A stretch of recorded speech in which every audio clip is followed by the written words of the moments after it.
Hey, where are you?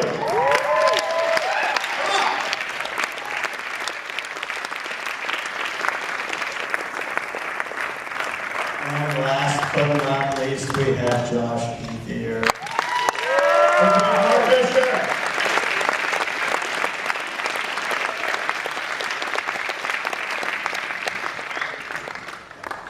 Wow. Okay, so this was really a true interview. So you've been living in Los Angeles, working in the film business, making short films, talking about making a feature, and can you talk about how this film came about?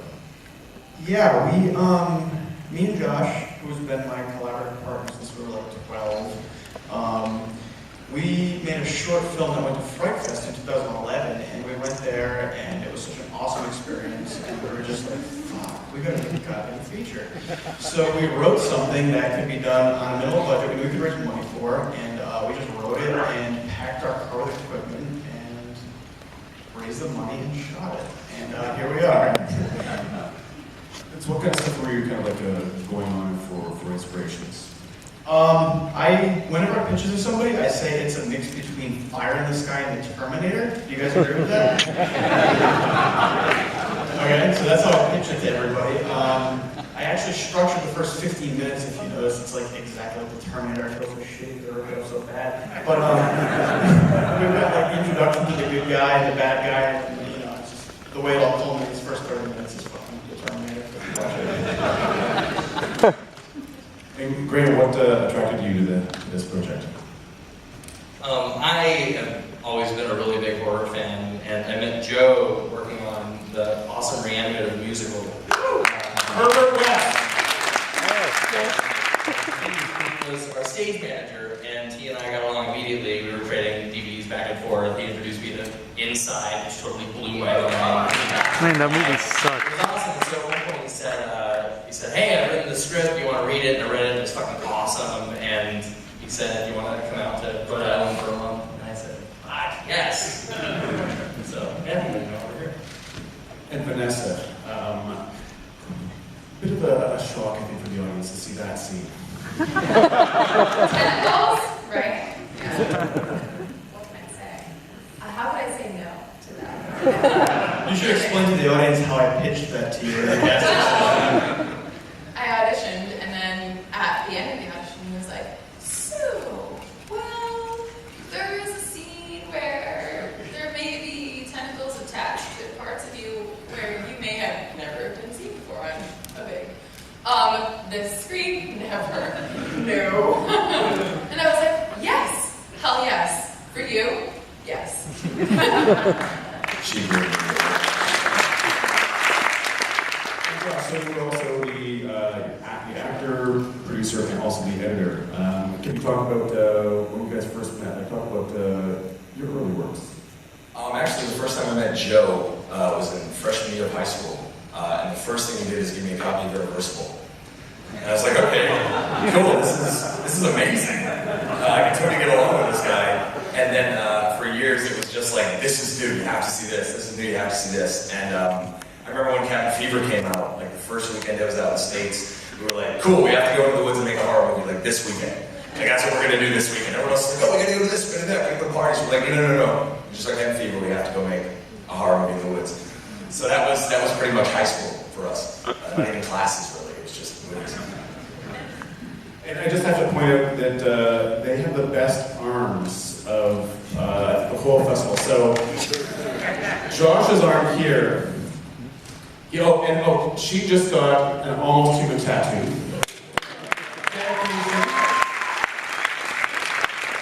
And then Josh's arm here has, perfectly fitting in with we've got American Werewolf in London, the Evil Dead 2, Phantasm, Fright Night, the Brundle Fly, Cronenberg's Brundle Fly. They were so excited to see Shivers. So excited. And then you've got Videodrome, Dawn of the Dead, Fulci Zombie, a big-titted alien chick, and the Owl from Basket Case. Do we have any questions from the audience? Any questions? Yes, in the black there. So Mark came back. What happened to Rob? What happened to Rob? We're gonna find out in about 30 seconds. Okay, so let me explain this. So there's about a 10-second clip at the end that's actually not very good. We shot it in a like very speedy. The idea was to have a newscast where it said. You're gonna put the sound on. All right, I warn you, this isn't very good. So there. Which is why I wanted to to come up all the time.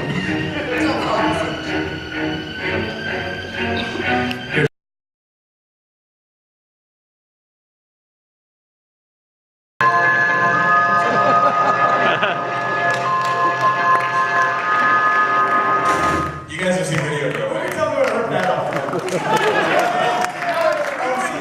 So the idea was we were going to have a newscast that kind of explained that Mark was found, but Rob had already seen again, and then we immediately cut into that.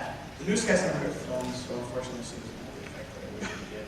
But I hope that answers your question. So Josh, you guys shot this back home with your school buddies, so you had to do a nude scene in front of all your school buddies. Yeah, that was fun. The best part about that actually was we had our buddy Jared here shooting behind the scenes. So we're standing there and we were like, probably shouldn't film this. It's like 17 degrees out. But he was standing there and we actually have footage of him standing there with the The entire camera. time Josh is going, I hope you guys know it's really cold. Very cool. And Jared stands there and we actually have footage. The camera's rolling and he's going, no dude, it's off, go ahead. No, take your pants off, it's off. Which is in the behind the scenes. So that was enlightening. It was fun. We had this makeup artist named Kyle who was like, Josh, would you like me to put gunk in your balls? Gunk in your balls. So much slime on my ass, which was very comfortable. Dedication. Nothing compared to what she had to do. Who else do we have? We have another question. Yes. I noticed that there's for transformation scenes that there's pods. Did you also draw inspiration from the Invasion of the Body Snatchers? A lot of inspiration from the Body Snatchers. Actually, my favorite iteration of that movie. I like the '78 one with Sutherland. Stuart Gordon, written one from the early '90s, has some good ideas into it. Some people directed, but you know, just that whole mythology that was a major inspiration for me. Like I said, it was mostly Fire in the Sky and Terminator and stuff like that. But I definitely could watch all of those Body Snatcher movies. I fucking love them. I definitely pull some stuff from them. Yes. Incidentally, it is the 35th anniversary of the 78 version. 25th. Oh, 35th, right? Were there any challenges when we were making, like, what was the biggest challenge? Was there something that you wanted to have in it, but you just didn't have the resources? Pretty much everything that I wrote in the script is in there. Some of it wasn't pulled off as good as I wanted, obviously, because it was so ambitious and it's not much money. I guess the biggest thing was I wrote all this shit into the script, like, attaching a tentacle to a vagina and then actually talking somebody into doing it for like a week. So that was ridiculous. And then, Josh, I'm like, hey Josh, so you're gonna play this role. And he's like, so I gotta lay out what's naked. And I'm like, yeah, we're shooting in February, by the way. So just the fact that they agreed to do all that stuff, I guess, was the biggest challenge. And actually pulling it off, we shot in February, so we had like 7.5-hour daylight hours. That was really good pain in the ass. And we shot in 18 days, which is fucking ridiculous. Like, and Vanessa's actually pulling, she actually pulled that guy out of the El Camino at the end, broke the window, pulled the guy. So the fact that she was able to meet all of those demands was so ridiculous. And just like, when we shot at the gas station, it was 5 degrees and we were on the ocean, so there was like a 30-degree wind chill. And everybody was sitting inside and trying to direct, and nobody's outside. Nobody's inside. It's so cold. Who else do we have? Yeah, on the side there. Josh can, because he sound designed it. Which specifically? Is there a specific one? Well, he acted, produced, edited, sound designed, and et cetera, et cetera, et cetera. PA.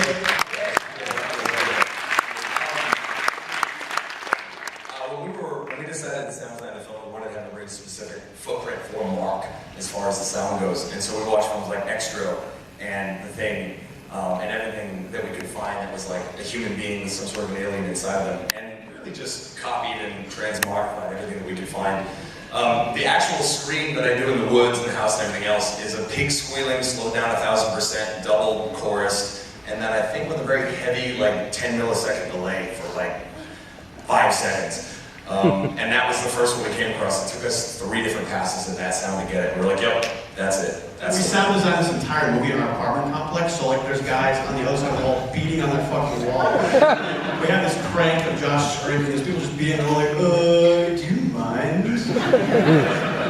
Every scene ends with a boom. It's just like heavy bass on the sound. We use like a lot of inside for the temp score, so it's boom, boom, boom. Yeah, I actually, for the vocals, I kept the inside sound in there and brought my sound mixer. I'm like, I want the sound as close to this as it can without ripping it off.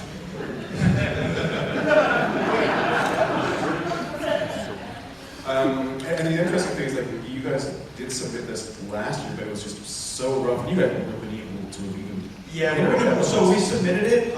There was no way we were going to make a deadline, but why not submit it? And like, we didn't have any color correction, we didn't have the opening credits, we didn't have the end credits, we had no sound design.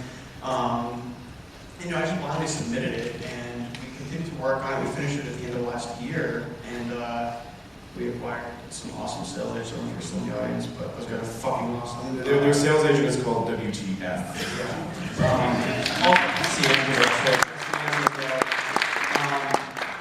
And they were like, you know, Colin gets what I really like this. I was like, well, I submitted a rough cut from last year, and I submitted this, and you know, it was basically a totally different movie. We had done so much work to it and just continued to own it, and the fact that you wanted to play it still gives me a hard on. So. Midnight Madness, come on! The poster is done by Dude Designs, who did. Did Hobo the Shotgun. He did the Sacrament. If you guys saw the Sacrament poster, it's so good. Yeah, it's better than a little bit zombie. And so I saw this poster, and I'm like, that's an awesome freaking poster. Oh, wait, I think I saw that film last year. And then literally like 3 days later, Peter Trigg, your agent from ICM, called us. He was like, yeah, have you seen this film? I'm like, funny, you should mention it. And so checked it out again, and it was awesome. We have a couple more questions. Yes? Well, obviously, from what you've already said, that it was very cold and goopy. I was just wondering what it was like with the whole blood thing all over everything all the time. It hardened really fast. We had to keep splattering it up. I actually still, I held on to that jacket that I wore, and I swear that thing's like a rock now. Crack it. All my clothing, so it's actually still mobile. I don't know why, I don't know what blood does, but I feel like it's... My mom actually came to set that last day when Vanessa's laying in the road, and she's like, what the hell are you doing to that? She's fucking crazy. So she was laying there for like 3 hours in nothing but like see-through underwear, and it's like 7 degrees out, and she's covered in blood and just coughing. On asphalt. Yeah. So she's a fucking trooper. Let's give her a round of applause.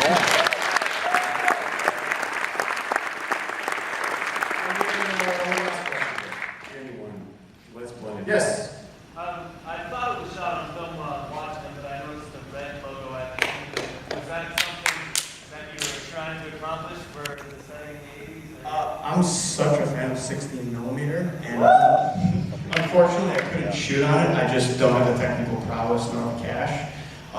So I shot it on the red in 4K, and I had an amazing DI artist who I told him, I said, I want this to look like it was shot on a 16 millimeter film stock from 1988. So we spent 6 hours going through every kind of film stock that Kodak had made in 1988 until I found one that I liked. And then we actually colored the entire movie to that setting. And, you know, we spent a lot of time on the color. I mean, I photographed this movie, but the Writer, director, producer, cinematographer. But the DI artist actually is the one that made it look so good. He's fucking incredible. And I'm glad that you think that that means so much to me. I was watching it up here, and I was like, you know, it looks kind of great. And I walked in the back, and I was really happy with the way it looked, and I'm glad that you thought that. I appreciate it, man. Thank you. And you've got some crew here. You want to have them stand up and give Yes, them a yes. applause? Okay, so we have so many crew here. So we've got our producer, Anthony Anderson, you know, he's stand up.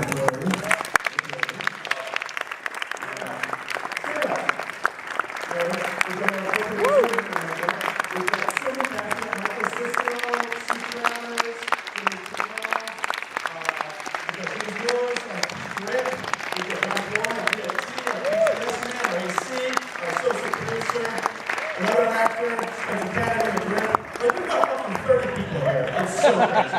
So let's give them all a round of applause. Come on.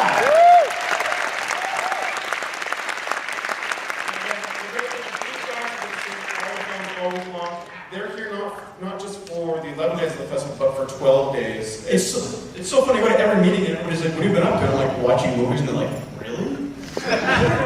Yeah, I'm at a film festival, man. What are you doing? Get emails at midnight, like, where are you? I'm at Midnight Madness. Of course, obviously. Every night. All right, let's hear it for Almost Human.